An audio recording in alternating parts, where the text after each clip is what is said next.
Hi everyone, I hope you all had a wonderful and safe 4th of July. It is actually the 5th of July right now when I'm recording this. I am doing a lot of baking today. My in-laws are coming in and we're having a cookout tomorrow. So I don't have to, but I like to do a lot of baking when they come, and I'm making homemade buns for our cookout tomorrow. So I figured I would show you guys what I do. I'll include the recipes in the description as well as do some voiceovers to tell you guys what I'm doing. I figured I would show you guys the bread I'm making, and yeah, that's about it. So I hope you guys enjoy. So to keep things organized for the sake of the video, I did piece these together in order of what I made. So this is my typical sourdough loaf that I make probably 3 times a week, I'd say, but I did make all of these doughs at the same time so they could all rise and ferment as the day went on. This is just my standard sourdough loaf. I did get this recipe from the Clever Carrot. I will link their recipe in the description, but if you Google sourdough loaf bread, you can find tons upon tons of recipes that are all great. And if you're new to sourdough, you will find that you kind of just have to figure out what works for your taste and go from there. So for example, I follow the recipe for how to make the actual dough pretty on point, but when it comes to the baking aspect, I have found that cooking it covered in my Dutch oven for longer actually helps the dough or the bread not be quite so crunchy, which is what I prefer for my taste. And in typical me fashion, I did forget to film parts of this, but I did do the stretch and folds, which is important to get light and airy bread, but you do not see that in this video.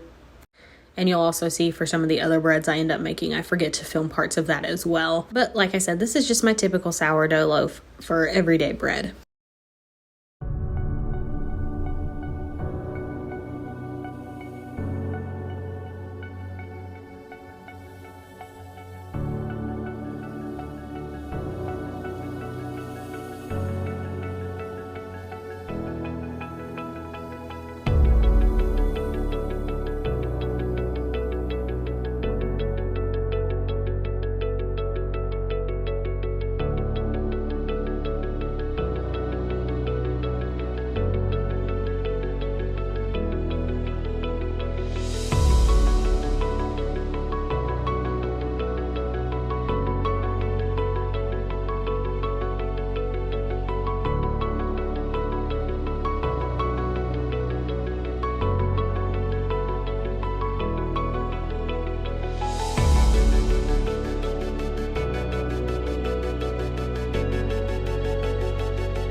So this recipe is pretty standard for a sourdough loaf. You just need 200 grams of water, 150 grams of active bubbly starter, as well as 500 grams of flour, 10 grams of salt, and it actually also calls for 25 grams of olive oil. And this has been my favorite so far. I tried 3 or 4 different kinds of sourdough recipes before I landed on this one that I really enjoy. I actually use a lot of baking recipes from the Clever Carrot, so if you ever need anything, I highly suggest going to their website. The important thing is to get those stretch and folds in. I have made loaves without stretching and folding, and it just turns out to be so much more dense. So doing those stretch and folds really gets it light and airy. But as I said previously, I do not bake my loaf according to their recipe. I have found that cooking it covered for 40 minutes and then 5 minutes uncovered in my Dutch oven makes the best loaf just based on oven temperature. So that part, if you're getting into sourdough, is really trial and error and just figuring out what your preference is for a loaf of sourdough bread.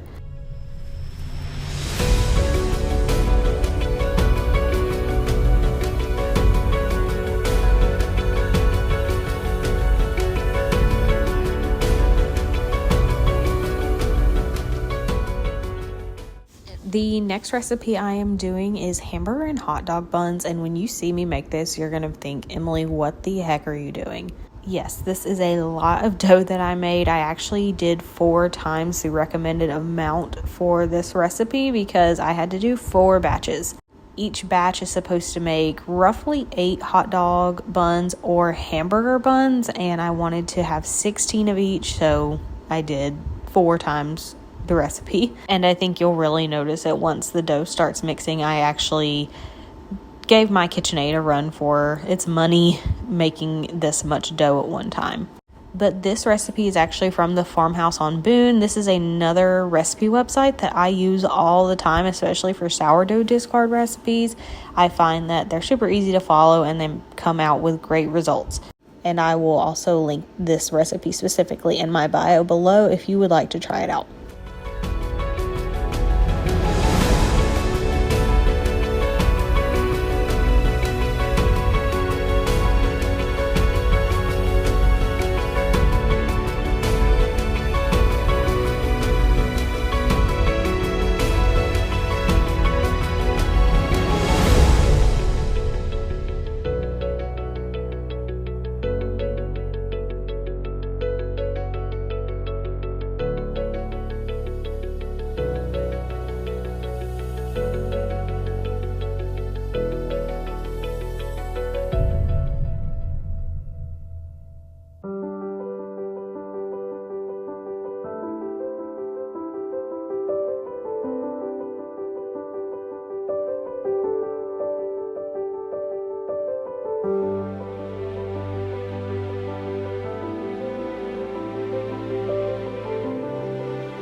you can probably see back there that is a lot of hamburger and hot dog dough.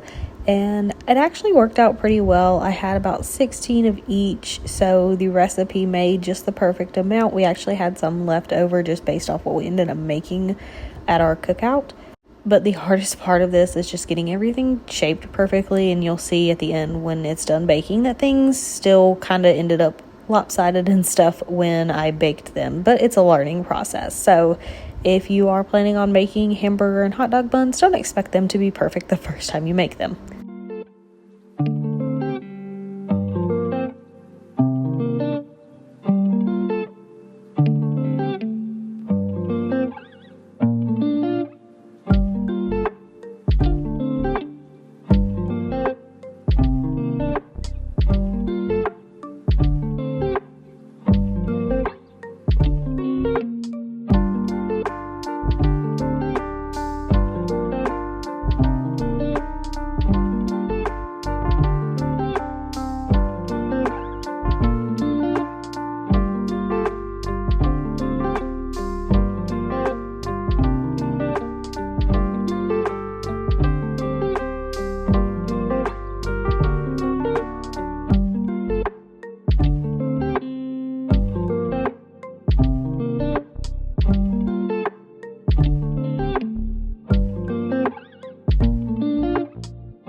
I am now moving on to the hot dog making portion of this. This was by far the hardest part. I had to find a rolling pin, which I never use. And even still, I was really worried about the size of these hot dog buns. They ended up being just about the perfect size. A couple of them ended up being a little bit too small in the end, but we just didn't eat those on Saturday. I put out the nicer looking ones. But I actually saw this rolling technique on a reel on Facebook. I don't know who posted that reel, so I'm sorry I can't credit you that. But they turned out really well. I was actually pleasantly surprised with how they look.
buns turned out a lot better than I expected, even though some of them are a little on the ugly side. Like I said, we just tried not to use those if we could help it, but this is only the second time I've made the hamburger buns and the first time I made the hot dog buns, so you know, it's a learning curve.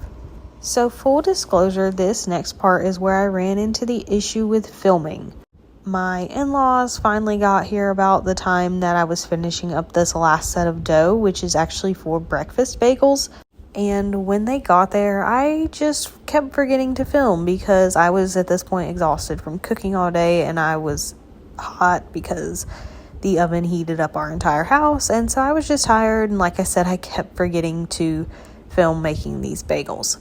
But this bagel recipe is also a Farmhouse on Boone recipe, which will be linked in my bio.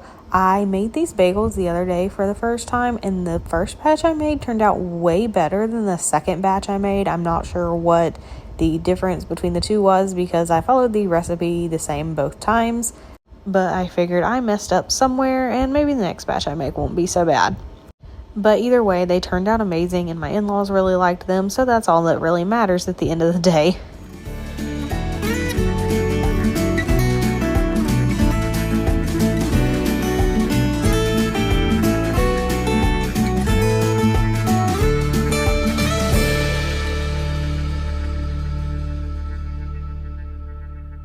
So you can kind of see from this view that this dough just ended up looking and feeling really dry. I actually did end up putting it back in my KitchenAid mixer to mix a little bit more and see if I could get some of that dryness out. Like I said, the first time I made this recipe, it did not turn out this dry, so I'm sure it was some kind of user error on my part.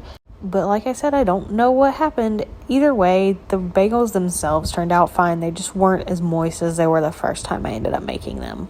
As I said previously, I forgot to film a lot of the bagel baking aspect. I did film me shaping the bagels, which was a miracle because, like I said, at this point, my in-laws were here. So I don't know how I was able to record this and not get distracted. But when you make bagels, you actually put them in a pot and boil them for a minute prior to baking them. If anyone knows why you do that, let me know because I don't know. But I did not get that part on camera, and I also didn't get the finished product on camera, so there's that. But these bagels turned out delicious either way, so I'm really glad I took the time to make them, and my father-in-law specifically said he loved them, and he's the one who loves the bagels in our family, so I'm glad that they enjoyed them and that I was able to make them for them. Hey guys, it's Future Emily here. I wanted to show you what they looked like because I did not get the finished product on camera initially. I do still have some left over, so I just wanted to show them to you. This is what they look like. They are similar to my hot dog buns. They are not pretty, but they're so good and they taste amazing, which that's the point. Who cares what it looks like? It all ends up in your stomach anyway. I'm glad I took the time to bake this weekend. I have really found a love in baking recently, so I enjoy it and everyone else seems to enjoy it as well. If you liked this video, please give it a thumbs up and subscribe to our channel. I'm trying to post more content regularly. It's hard with a 10-month-old, or an almost 10-month-old, I should say. But I am really trying to get more content out for you guys. If you're into homesteading, if you're into baking, cooking, any of that stuff, like I said, please like and subscribe, leave a comment, let me know what you guys think, and I will catch you in the next one.